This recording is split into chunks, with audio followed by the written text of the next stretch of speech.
कई लोग कहते हैं महाराज हम पूजन बहुत करते हैं, हम पाठ करते हैं, हम अर्चना करते हैं, हम व्रत रखते हैं, हम उपासना करते हैं, हम दान करते हैं, हम पुण्य करते हैं, हम सत्कर्म करते हैं, उसके बाद भी दुख क्यों है? हम पूजन तो कर रहे हैं।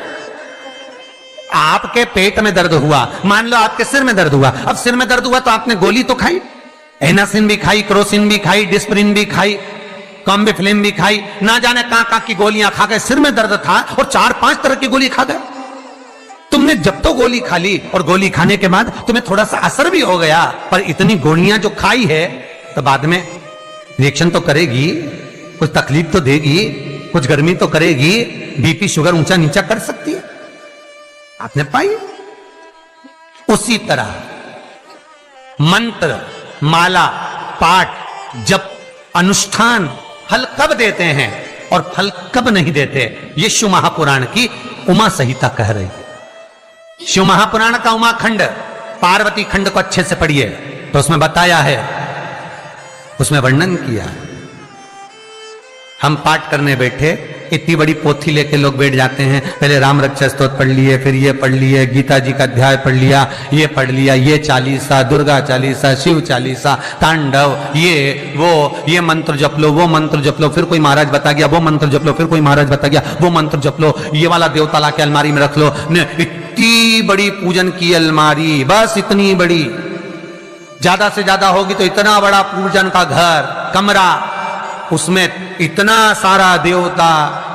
रामेश्वर गई तो उनको ले आई, जगन्नाथ जी गई तो उनको ले आई, द्वारका गई तो उनको ले आई, वृंदावन गई तो उनको ले आई, महाकालेश्वर गई तो उनको ले आई, सारा देवी देवता वहीं बैठा, पितृदेव, ये देव, कुल देवी, शंख देव, घंटी देव, दिया देव, सब उसी में, गणेश जी, शंकर जी, हनुमान जी, राम जी, सब भरा पड़ा।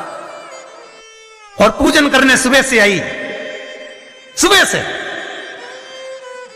इतनी सी शक्कर लाई कटोरी में, इतनी सी शक्कर कटोरी में, भगवान को नहला धुला के कटोरी धर दी।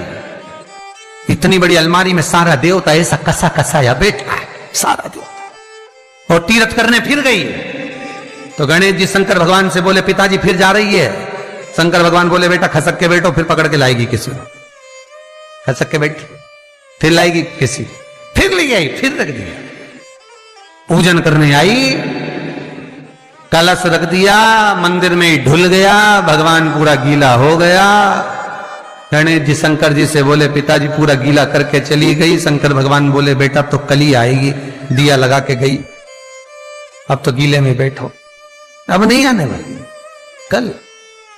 बहुत ध्यान देना साहब, इस कथा को आपके ऊपर लेकर समझाया जा रहा है, क्योंकि शिव महापुराण की कथा कहती है कि आप जो मंत्र जप रहे हो, आप जो माला जप रहे हो, आप जो साधना कर रहे हो, आप जो पाठ कर रहे हो, वो आप पर असर कर रहा है कि नहीं कर रहा है, वो आपको समझना। राम रक्षा स्तोत्र का पाठ करो तो पहले हनुमान चालीसा पढ़ो, फिर राम रक्षा स्तोत्र करो। शिव चालीसा, दुर्गा चालीसा, गणेश चालीसा, हनुमान चालीसा, गायत्री चालीसा, इन 4-5 चालीसा को एक साथ कभी नहीं पढ़ना। एक चालीसा यदि आपने पढ़ ली है शुरू में, तो पाठ पूरा होने के बाद जब उठने की तैयारी हो तब दूसरी चालीसा पढ़ दो, बाकी की चालीसा भले आप बाद में पढ़ दो, पर एक साथ 4 चालीसा का पाठ नहीं होना चाहिए।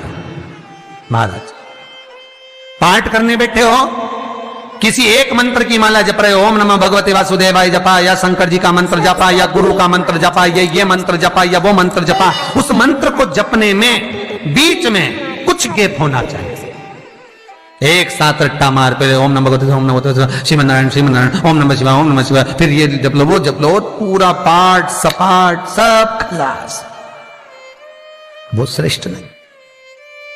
कुछ देरी की कोई वस्तु, कोई भोजन आप बनाकर लेकर गए हो, कोई पकवान आप बनाकर लेकर गए हो, कोई फल लेकर गए हो, यदि शिवलिंग पर वो पकवान, वो मिठाई, वो फल टच हो गया तो वो खाने के योग्य नहीं रहता, वो घर पर लेकर मत आना, मंदिर में ही छोड़कर। यदि भोजन, पकवान, मिठाई, शिवलिंग यहां पर है और भोजन का भोग तुमने इतनी दूर से लगाया है, फल इतनी दूर रखा है, वो शिवलिंग पर टच नहीं करा गया है, तो उस प्रसाद को, उस फल को आप पा सकते हो, उसको खा सकते हो। पर जो शिवलिंग पर टच हो गया, फिर वो केवल नंदी, श्रृंगी, भृंगी, प्रेतों का, भूतों का, आहूतों का भाग होता है। प्रेत, भूत, आहूतों का भाग, वो फिर खाने योग्य नहीं है। हां, यदि नर्मदेश्वर महादेव हैं, नर्मदा जी के जल से कोई शिवलिंग प्रकट हुआ है, नर्मदा जी के जल से, कोई कंकर से, नर्मदा के जल से अगर कोई शिवलिंग प्रकट हुआ है, उस शिवलिंग की स्थापना कहीं पर है या आपके घर में है, तो उसको कुछ भी टच हो जाए वो पा सकते हो, पर बाकी के शिवलिंग को स्पर्श किया हुआ नहीं पा सकते। केवल एक नर्मदेश्वर महादेव नर्मदा के जल से प्रकट हुए। कई लोग पूछते हैं ये सांप है कौन, ये सर्प है कौन, तो उसको बताओ, ये भगवान शंकर के गले में जो एक सांप पड़ा हुआ है, ये भगवान विष्णु हैं। और शंकर भगवान के सिर पर जो जटा में सांप दिखता है, वो हाथ में सांप बंधे रहते हैं, वो दो हाथों में, कमर पर, सिर पर, केशों पर जो सांप 5 नजर आते हैं, वो तो बताओ, ये शंकर भगवान की 5 लड़कियां हैं, जया, विषहरा, शामली बारी, दो तली और देव। ये 5 लड़कियां भगवान शंकर के इर्द गिर्द घूमती हैं, आसपास भ्रमण करती हैं। सभी ये शिव की बेटियां भगवान शंकर के साथ भ्रमण करती हैं। 5 जया, विषहरा, शामली बारी, दो तली और देव, ये जो 5 पुत्रियां थी शंकर भगवान की, ये वासुकी को दी गई थी महाराज, क्योंकि ये सर्प की योनि में थी, इसलिए ये वासुकी नाग को प्रदान करी गई थी। वासुकी नाग कौन सा? जिसने मंथन कराया। वासुकी नाग कौन सा? जिसके फण पर पूर्ण पृथ्वी विराजमान है। वासुकी नाग कौन सा? जो निरंतर देवताओं के हित के लिए कार्य करता रहता। एक पान के पत्ते के ऊपर मात्र पान जानते हो, वो खाने वाला जो पान करता है उसका पत्ता, पान के पत्ते के ऊपर नमस्कार, जो श्री चंदन से शिवाय शंकर के नाम